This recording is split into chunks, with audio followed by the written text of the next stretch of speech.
Today I want to talk about selective mutism and how, if left unattended, it can create learning difficulties in school. So the first thing we need to understand is what is selective mutism.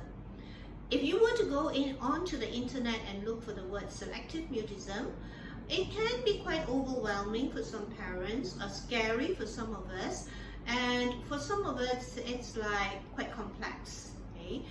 But what I would like to do is to make it very simplified for us parents, and also to give you an assurance that based on my years of practice, I have seen children who are seemingly having selective mutism, that if it is addressed and supported well by the family members, they eventually actually can overcome the challenge. Selective mutism is a situation where a child refuses to respond when they are in a new environment. Okay? So this means that the child is developing according to milestones. They are typical. Within a familiar surrounding, they can communicate, they can play, they can do everything. So they just go as like any other normal child. You do not see selective mutism until the child goes to school, where the school surrounding is totally new for them. When that happens, some of the children fail to communicate because they are talking now to people whom they have never met before.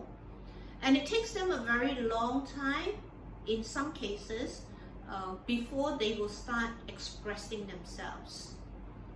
Sometimes we may mistake this and say, well, they could be a kid who is shy or a kid who is timid.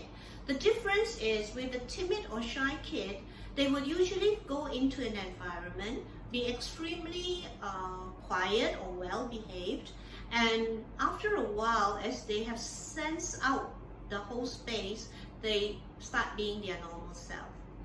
A selective mutism kid does the same thing, but in a much longer period of time. Sometimes it could be as long as a whole year before they get themselves adapted to the situation. And this is why it affects learning in school for these group of children, because when they are new with the teacher, when they're new with the friends, they wouldn't ask, they wouldn't respond, they wouldn't reply when they are being taught. So when a teacher asks them whether they understand or not, they do not reply. Okay? If they do not know something, they are too afraid, or there's high anxiety that they do not want to approach the teacher and ask the teacher to, let's say, repeat or to explain to them. So if this is left compounded, i.e. if a child is in school and is being taught something that he or she does not understand, fail to ask in school, and back home, no one realizes the problem that they do not understand, then the issue becomes compounded. And typically a school year is, although it's a one year of schooling, if you take away the breaks and the holidays, you're probably talking about a kid being in school between 7 to 8 months, okay? Depending on the country and how long each country's break is. When a child has selected mutism or selective mutism, they sometimes start opening themselves up when the term is over. And this is where we have a major issue, because once they are already comfortable with the teacher, very often they do not get the same teacher in the following year. And when this happens, then they start all over again trying to understand the teacher or teachers.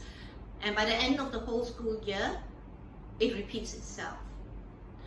So for parents who have children where the school comes back and says that the child does not communicate when they are in school, or when the parents feel that reports have come back, or they've taken the child everywhere and reports have come back to say that the child is typically okay, there's nothing wrong in their milestones, there's nothing wrong in their learning path, so they are deemed to be just slow learners, do look at this area and offer them the support that they will require in terms of confidence level, There are two things we need to address here. One is the confidence level of the child, so that they're not forced to speak or communicate in an environment that creates anxiety for them, but to be recognized whenever they try to make an attempt. Even a smile should actually be welcomed and appreciated.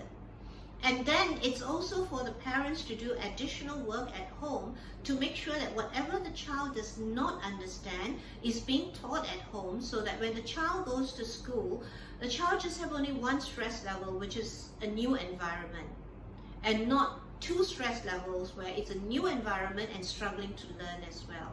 So I hope this little tip that I have has been useful.